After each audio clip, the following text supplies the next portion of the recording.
de loin, ni de près. Ok? Alors, la fête de pain sans levain, comme nous le savons aussi, ça parle justement de la vie terrestre de Christ qui n'avait pas le péché. Un homme qui est né sans péché, aussi sans péché. Et la fête de prémisse qui parle de la résurrection de Christ. Le premier à ressusciter pour ne plus revenir au tombeau. Et la fête, n'est-ce pas, de la Pentecôte qui parle de Christ qui est venu en esprit pour habiter dans le corps de croyants. C'est lui la fête de la Pentecôte. Et en même temps, la fête des trompettes, il y avait des trompettes d'après l'ordre de chapitre 10, la trompette sans éclat et la trompette avec éclat. Or, le but des trompettes sans éclat, c'était pour rassembler les peuples, et la trompette avec éclat, c'était pour le départ. Alors, nous savons très bien, comme Marie avait dit, il est important qu'un seul homme meurt pour guérir le génie de Dieu dispersé. Nous tous, nous avons été dispersés en Adam, et à travers la croix, nous sommes retournés à Dieu. Donc, pour nous, la fête de la trompette annonce notre rassemblement, l'heure de la croix nous a réunis à Dieu. Et la fête des expiations également, ça explique tout simplement l'œuvre expiatoire, parce que le mot expiation qui signifie rendre propice, ôter le péché, ôter l'iniquité, ôter le mal. Or, récemment, à la croix, 1 Jean chapitre 2, le verset 1 nous dit qu'il est dit expiatoire pour nos péchés. Même quand on prend les 2, 8, les 9, les 10, les 13, après on explique que tous les sacrifices qu'on retrouve dans l'Ancien Testament ne pouvaient même pas ôter le péché, les holocaustes, tous ces sacrifices-là, les offrandes, mais le corps de Christ a mis fin en cela. Et la fête des tabernacles, ça parle de Christ étant la manifestation de Dieu en chair. 1 Timothée 3, le verset 16e. Écoutez-moi très bien, parce que quand vous voyez les prophètes, les apôtres qui parlent des Hanouka, vous ne les comprenez pas. C'est là où je suis en train d'abord d'expliquer ce point que nous allons toucher, Hanouka et son aspect historique et ésotérique. Alors, c'est cette fête qui nous révèle le chemin de Dieu vers nous, c'est-à-dire le chemin de l'approbation de Dieu pour l'expiation de nos péchés. Voilà pourquoi l'apôtre Paul a ramené ça en Jésus-Christ. Et de la même manière aussi, c'est cette fête explique notre identité en Christ. C'est-à-dire, pour nous, la Pâque signifie que je suis délivré. La fête des pains sans levain parle de la sanctification, la marche avec Christ. La fête des prémices signifie je suis accepté par Dieu. La fête de la Pentecôte signifie j'ai reçu le Saint-Esprit. La fête des trompettes signifie aujourd'hui je me retrouve dans la présence de Dieu, réuni avec Christ. Et la fête des expiations signifie qu'il a expié le péché sans S, le péché adamique, et le péché avec S, le péché étant de sa compose. Et la fête de tabernacle signifie aujourd'hui je suis devenu l'habitation de Dieu. Alors, si nous avançons maintenant sur les deux fêtes non instaurées par Dieu, je peux parler de Purim et je peux parler aussi de Hanouka. Je vais plus se focaliser sur la fête des Hanouka.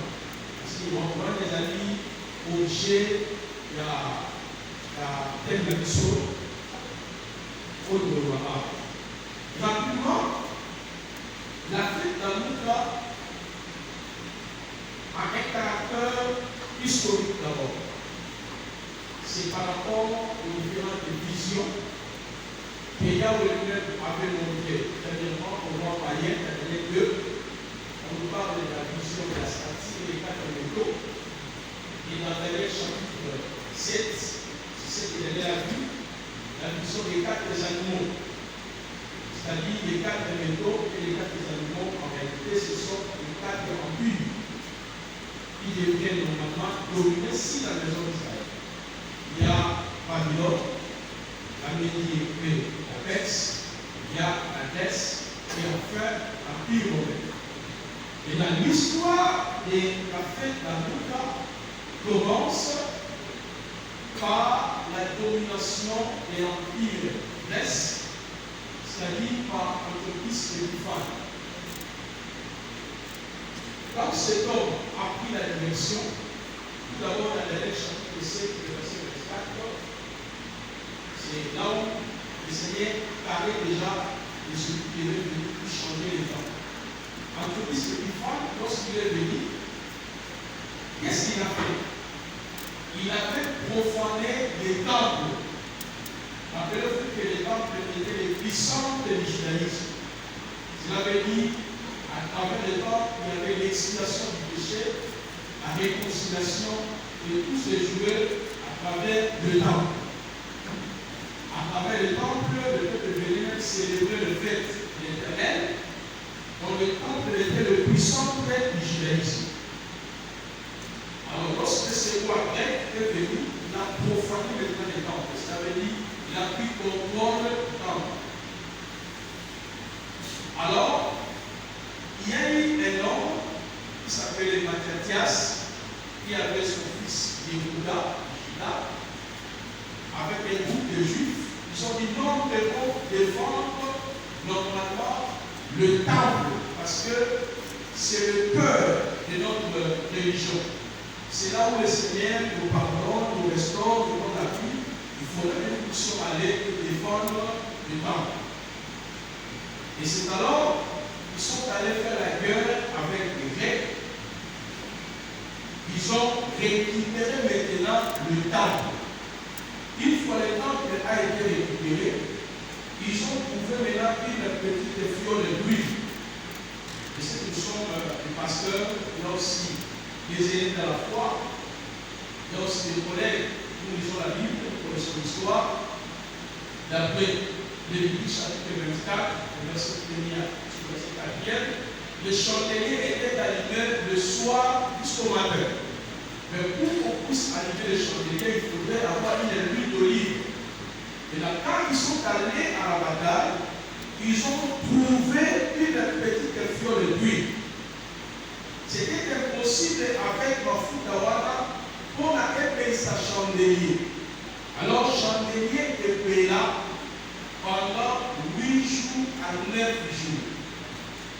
C'est par là, Israël, les scribes, les savants juifs ont imposé maintenant chaque 25. Quand nous célébrons Noël chez nous ici, la fête d'Anouk a été célébrée aussi le 25.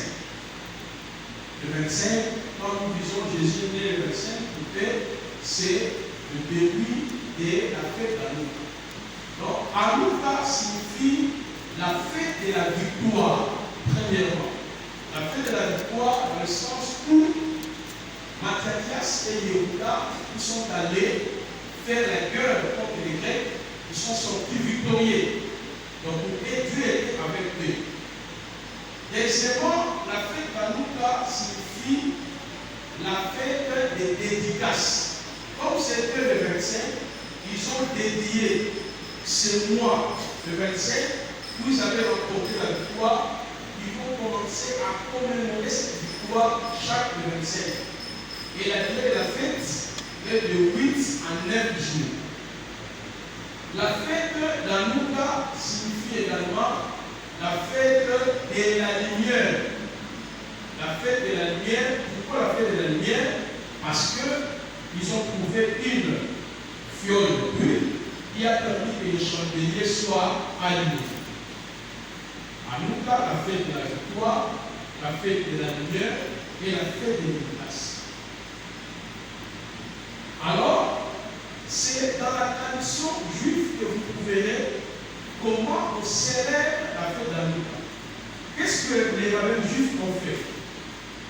À part la Torah, qui est le nez du judaïsme, ils ont mis d'autres livres annexes. Il y a tel que le Talmud, Talmud 1, Talmud 2, Talmud 3, il y a le Mishnah, il y a les Hashim, il y a les Zohar, il y a les Gematria, beaucoup de livres. Mais à travers mon ouvrage, parce que je suis en train d'exploiter ça, demain déjà, vous serez en possession de vos livres, parce que aujourd'hui, je n'ai pas livré la force d'aller là-bas. Comme on dit là, le total, vous passez par les photographies, les corps, les points, les traitements, jusqu'à la vidéo. Donc demain déjà, vous vous allez trouver ça sans problème. Donc, je suis en train d'exploiter ce livre ici. Dans le premier chapitre, c'est là où j'ai abordé les 7 faits de l'Éternel. Et dans le deuxième chapitre, le troisième chapitre, c'est là où j'ai abordé maintenant à Lucas sur l'aspect historique et ésotérique. Alors, ils ont mis en place les Talmud, les Mishnah, les Kashim, Zohar et les Madhya. Ce sont des livres annexes pour interpréter maintenant la Torah. C'est là où il y a l'appellation Paracha. Paracha, ça veut dire les titres de la Torah. Donc, il se réfère à la tradition pour interpréter maintenant la Torah. C'est dans les Talmud, on explique maintenant comment on doit célébrer la fête d'Hanouka en se servant de la méthode que José Sol, c'est-à-dire l'approche de l'interprétation de la Torah, mais dans le sens ésotérique. Pourquoi le pasteur Stéphane a expliqué c'est quoi l'occultisme qui vient du verbe occulter, qui signifie dissimuler, cacher. Parce que l'ésotérisme signifie tout simplement l'ensemble des enseignements qui sont réservés aux initiés afin d'être éliminés. Donc, la fête d'Hanouka quitte l'aspect historique, entre maintenant dans l'aspect ésotérique à travers la célébration de ces fêtes. J'ai dit la durée est de 8 jours et de 9 jours. Pourquoi la durée de la fête est de 8 jours et de 9 jours? C'est par rapport aux 72 génies de la Kabbale, par rapport aux 72 démons de la Kabbale, ce sont des mauvais esprits qui ont utilisé des anges saints, mais par contre c'est faux.